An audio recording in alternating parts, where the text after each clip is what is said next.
न्यायमूर्ति सूर्यकांत ने आज देश के 53वें मुख्य न्यायाधीश के रूप में ली शपथ। शपथ ग्रहण समारोह के दौरान उपराष्ट्रपति, प्रधानमंत्री व अन्य रहे उपस्थित।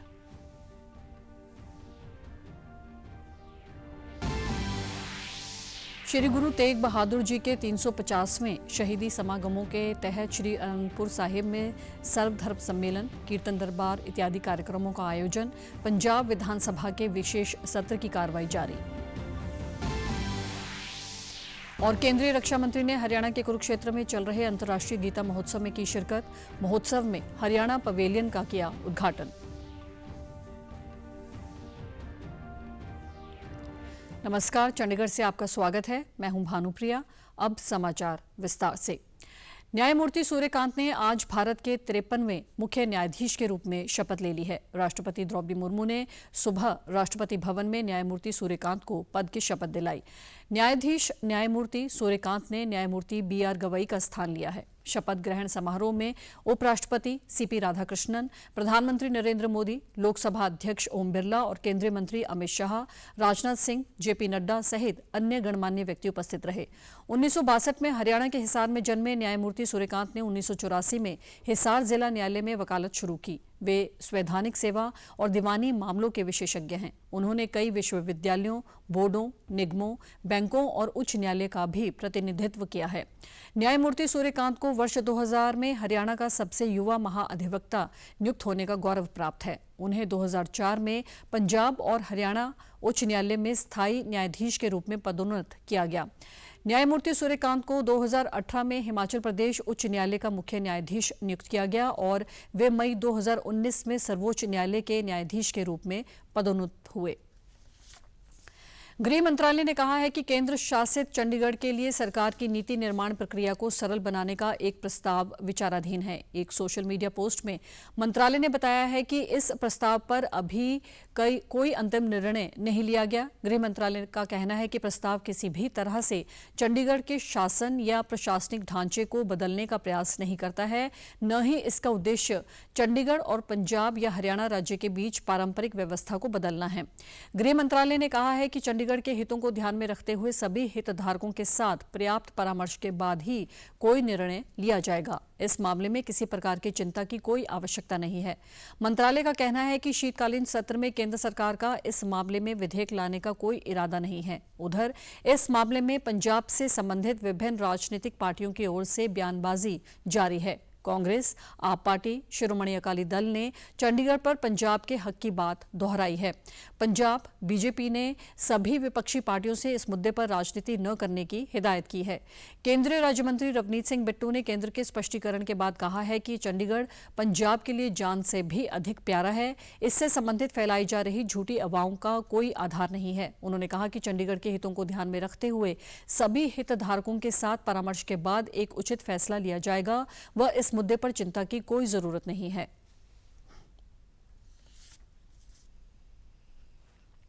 पंजाब के लिए चंडीगढ़, पंजाब के लोगों के लिए चंडीगढ़ जान से प्यारा है। कोई ऐसी किंतु परंतु नहीं हो सकता भी कोई पंजाब की, चंडीगढ़ तो बहुत बड़ी, कोई 1 इंच जमीन भी कोई कोशिश करेगा तो उसे पंजाब BJP और हम सहन कभी नहीं करेंगे। ना कहीं इसमें LG लगाने की बात है, ना कहीं इसी में कोई बाउंड्रीज भी, कहीं सी स्टेट की बाउंड्रीज को ये चिन्हित करे, ना कोई वहां का कानून बना सकती है। लीगली कोई इसमें ऐसा बात नहीं है भी कोई चेंज कर सकते हैं। उधर पंजाब भाजपा अध्यक्ष सुनील जाखड़ ने कल इस मुद्दे पर अपने बयान में कहा कि चंडीगढ़ पंजाब का अभिन्न अंग है और इससे संबंधित कोई भी संदेह पैदा करने का प्रयास बर्दाश्त नहीं है। उन्होंने अपने ट्वीट में आश्वासन दिया है कि पंजाब भाजपा हर मुद्दे पर पंजाब के हितों पर पूरी दृढ़ता के साथ खड़ी है, फिर चाहे चंडीगढ़ हो या पंजाब के पानियों की बात। श्री गुरु तेग बहादुर जी के 350वें शहीदी वर्षगांठ पर राष्ट्र उन्हें श्रद्धांजलि अर्पित कर रहा है। राष्ट्रपति द्रौपदी मुर्मू ने कहा कि सत्य, न्याय और मानवता की रक्षा के लिए गुरुजी के बलिदान ने लोगों को एकता के सूत्र में पिरोया। उनके संदेशों ने सत्य, न्याय का मार्ग अपनाने को प्रेरित किया। वह हिंद की चादर के संबोधन से याद किए जाने वाले गुरु तेग बहादुर जी ने 1675 में अपने प्राणों की आहुति दी थी। 9वें सिख गुरु श्री गुरु तेग बहादुर जी का 350वां शहीदी दिवस मनाया जा रहा है। वर्ष 1675 में मुगल बादशाह औरंगजेब के आदेश पर उन्हें मौत के घाट उतारा गया था। इस दिन को शहीदी दिवस कहा जाता है। श्री गुरु तेग बहादुर ने पूरे देश में गुरु नानक देव के संदेशों का प्रसार किया और उन्होंने 116 शब्द व 15 रागों की रचना की। उनके संदेश आदि ग्रंथ में निहित हैं। श्री आनंदपुर साहिब में श्री गुरु तेग बहादुर जी के 350वें शहीदी पर्व से संबंधित विशेष कार्यक्रमों की शुरुआत हो गई है। इसी कड़ी में कल श्री अखंड पाठ साहिब की शुरुआत हुई। सर्वधर्म सम्मेलन भी कल करवाया गया। पंजाब के राज्यपाल व चंडीगढ़ के प्रशासक गुलाब चंद कटारिया, मुख्यमंत्री भगवंत सिंह मान, आप कन्वीनर अरविंद केजरीवाल व अन्य गणमान्य धार्मिक सामाजिक व्यक्ति इस अवसर पर उपस्थित रहे। मुख्यमंत्री भगवंत मान ने इस अवसर पर कहा कि श्री गुरु तेग बहादुर जी की शहादत को समर्पित कार्यक्रम साल भर चलेंगे। उन्होंने कहा कि गुरु साहिब की लासानी शहादत की मिसाल विश्व में नहीं मिलती। उन्होंने कहा कि राज्य सरकार सदैव सभी धर्मों के सम्मान और पंजाब में अमन, शांति व सद्भावना को सुनिश्चित करने के लिए वचनबद्ध है। महान गुरुओं, संतों, पीर पैगंबरों और शहीदों की धरती पंजाब की शानदार व अमीर विरासत है। गुरु साहिब द्वारा दूसरों के धर्म की रक्षा के लिए दी कुर्बानी सर्वोच्च और बेमिसाल है। राज्यपाल गुलाब चंद कटारिया गुरुद्वारा शीशगंज साहिब में नतमस्तक भी हुए। उन्होंने कहा कि गुरु साहिब की शहादत धर्म की रक्षा के लिए विलक्षण मिसाल है। श्री आनंदपुर साहिब में विरासत खालसा हिंद की चादर श्री गुरु तेग बहादुर जी के जीवन और शहादत को प्रदर्शित करती विशेष प्रदर्शनी गैलरी का मुख्यमंत्री ने उद्घाटन भी किया, जिसमें गुरु साहिब के जन्म से लेकर शहादत तक के सफर को तस्वीरों और गुरु वाणी के माध्यम से शानदार तरीके से दर्शाया गया है। श्री आनंदपुर साहिब में श्री गुरु तेग बहादुर जी की शहीदी को समर्पित 350वें शहीदी पर्व के अवसर पर बड़े स्तर पर कार्यक्रम करवाए जा रहे हैं। शहीदी पर्व से संबंधित श्री आनंदपुर साहिब में कार्यक्रम 25 नवंबर तक होंगे। कीर्तन दरबार, सर्वधर्म सम्मेलन, लाइट एंड साउंड शो इत्यादि कार्यक्रम विशेष तौर पर करवाए जा रहे हैं। आज श्री आनंदपुर साहिब में पंजाब विधानसभा का 1 दिवसीय विशेष सत्र भी करवाया जा रहा है, जिसके लिए राज्य सरकार की ओर से विशेष प्रबंध किए गए हैं। श्री कीरतपुर साहिब से श्री आनंदपुर साहिब तक आज विशेष नगर कीर्तन भी पहुंच रहा है। बड़ी संख्या में श्रद्धालु देश विदेश से इन कार्यक्रमों में भाग लेने के लिए श्री आनंदपुर साहिब पहुंच रहे हैं। श्री गुरु तेग बहादुर जी के जीवन के बारे में लगाई गई प्रदर्शनी लोगों के लिए आकर्षण का केंद्र बनी हुई है। गुरु साहिब के 350वें शहादत दिवस को समर्पित कार्यक्रमों में पहुंचने वाली संगत की सुविधा के लिए आम आदमी क्लिनिक और मेडिकल कैंप के साथ साथ आंखों की जांच के विशेष कैंप, निगाह लंगर भी लगाए गए हैं। स्वास्थ्य मंत्री डॉक्टर बलबीर सिंह ने बताया कि निगाह लंगर कैंपों में 5000 से अधिक श्रद्धालुओं की अब तक आंखों की जांच की जा चुकी है। 2000 से अधिक श्रद्धालुओं को मुफ्त चश्मे प्रदान किए गए हैं और 39 व्यक्तियों के मोतियाबिंद का सफल ऑपरेशन किया गया। रोपड़, कीरतपुर साहिब और श्री आनंदपुर साहिब में 24 घंटे इमरजेंसी सेवाएं पूरी तरह कार्यशील हैं। राज्य सरकार ने 31 एम्बुलेंस तैनात की हैं, जो कि 24 घंटे सक्रिय हैं।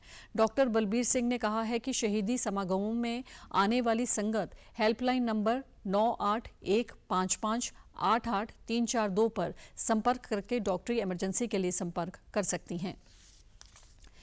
केंद्रीय रक्षा मंत्री राजनाथ सिंह ने हरियाणा के कुरुक्षेत्र में चल रहे अंतर्राष्ट्रीय गीता महोत्सव में शिरकत की। केंद्रीय मंत्री ने महोत्सव के दौरान हरियाणा पवेलियन का उद्घाटन किया।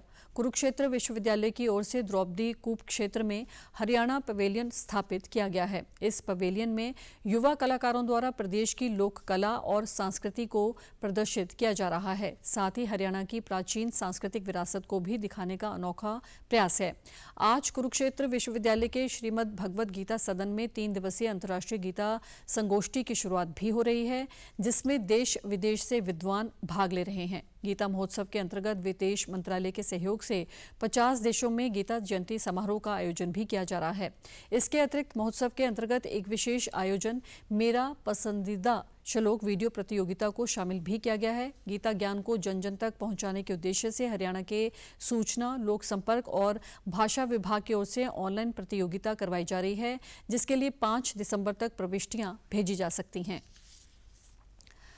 हरियाणा के मुख्यमंत्री नायब सिंह सैनी ने कहा है कि महिलाओं की आर्थिक आज़ादी में स्वयं सहायता समूह का अहम योगदान है। मुख्यमंत्री ने पंचकुला में सरस आजीविका मेले के समापन समारोह में समापन डिजिटल ग्राम बाजार पोर्टल और साझा बाजार सेल्स पोर्टल का शुभारंभ किया। उन्होंने इस अवसर पर विभिन्न राज्यों से आई महिला स्वयं सहायता समूह की सदस्यों, शिल्पकारों व कारीगरों द्वारा लगाए गए विभिन्न उत्पादों के स्टॉलों में गहरी रुचि दिखाई और कहा कि महिला उद्यमी ऐसे उत्पादों का निर्माण करें जो गुणवत्ता और शिल्प की दृष्टि से विदेशी उत्पादों को कड़ी टक्कर दें। मुख्यमंत्री ने कहा कि प्रधानमंत्री नरेंद्र मोदी ने भी स्वयं सहायता समूह के काम की प्रशंसा की है। पिछले वर्ष 28 जुलाई को मन की बात कार्यक्रम में रोहतक जिले के हथकरघा उद्योग का जिक्र प्रधानमंत्री ने किया था। इस उद्योग में लगी बहनों की मेहनत और कौशल की प्रधानमंत्री ने तारीफ की। उन्होंने कहा कि स्वयं सहायता समूह के माध्यम से प्रशिक्षण लेकर महिलाएं आजीविका प्राप्त कर रही हैं। ग्रामीण गरीब परिवारों की आय बढ़ाकर उन्हें समाज की मुख्यधारा में जोड़ा जा रहा है। हरियाणा राज्य ग्रामीण आजीविका मिशन के अंतर्गत अब तक 60,554 स्वयं सहायता समूहों में 5,98,000 परिवारों को जोड़ा गया है।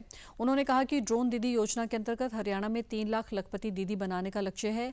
इस योजना के अंतर्गत ड्रोन चलाने का प्रशिक्षण दिया जा रहा है। महिलाएं कृषि, बागवानी और अन्य क्षेत्रों में अपनी सेवाएं देकर आत्मनिर्भर बन रही हैं।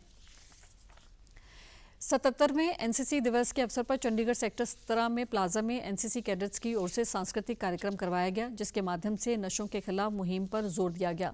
Major general Bharat Mehtani, additional director general व पंजाब, हरियाणा, हिमाचल प्रदेश और चंडीगढ़ के एनसीसी डायरेक्टोरेट ने इस कार्यक्रम का उद्घाटन किया। कार्यक्रम के दौरान नशे के खिलाफ जागरूकता के अतिरिक्त भारत के राष्ट्रगीत वंदे मातरम की 150वीं वर्षगांठ भी मनाई गई।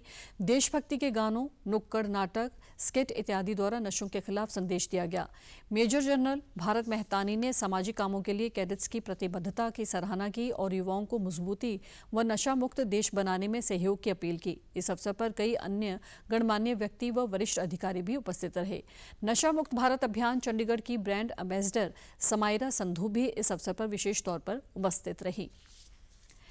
केंद्र सरकार ने 29 पुराने श्रम कानूनों को खत्म कर 4 नए कानून लागू कर दिए हैं। इन नए कानूनों पर हरियाणा के श्रम मंत्री अनिल विज ने कहा कि प्रधानमंत्री नरेंद्र मोदी के नेतृत्व में श्रम कानूनों में ऐतिहासिक एवं व्यापक सुधार किए गए हैं। इनका लाभ देश के करोड़ों श्रमिकों को मिलेगा और अब हर श्रमिक को एम्प्लॉयमेंट लेटर, भविष्य निधि, पीएफ खाता, ईएसआईसी, स्वास्थ्य सुविधा और न्यूनतम वेतनमान की कानूनी गारंटी मिलेगी। वहाँ के लेबर और इंडस्ट्रियल रिलेशन अच्छे होने चाहिए। हमारे कई कानून तो कई 100 साल पुराने बने हुए, उनको हमने खत्म किया। महिलाओं का था कि वो नाइट ड्यूटी नहीं कर सकती, उसका हमने सर्टेन कंडीशंस लगाकर अलाउ किया। इक्वल काम इक्वल पे किया है। कैबिनेट मंत्री ने कांग्रेस पर निशाना साधते हुए कहा कि कांग्रेस नेता बड़े सेठों के साथ उठते बैठते हैं, इसलिए उन्होंने श्रमिकों को नजरअंदाज किया। कांग्रेस के शासनकाल में श्रमिकों की समस्याओं पर कोई ध्यान नहीं दिया गया। उन्होंने कहा कि देश की तरक्की श्रमिक और उद्योग संचालकों के अच्छे संबंधों से होती है। भारत में श्रमिकों से जुड़े कानून ब्रिटिश काल या पुराने समय के थे, जिन्हें बदलना आवश्यक था। मोदी सरकार ने इन्हें खत्म कर व्यवहारिक, आधुनिक और श्रमिक हितैषी कानून बनाए हैं। कैबिनेट मंत्री ने यह भी कहा कि विशेष सुरक्षा प्रावधानों के साथ अब महिलाएं नाइट शिफ्ट में काम कर सकेंगी। पुराने कानूनों के कारण महिलाएं रात की ड्यूटी नहीं कर सकती थी, जिससे उनकी रोजगार संभावनाएं सीमित थी। अब समान काम समान वेतन का सिद्धांत लागू कर दिया गया है। और आप हमारे समाचार YouTube channel DD news Chandigarh, Facebook DD news Chandigarh और social media X DD news CHD पर भी देख सकते हैं। इसी के साथ चंडीगढ़ से समाचारों का सिलसिला समाप्त होता है। नमस्कार।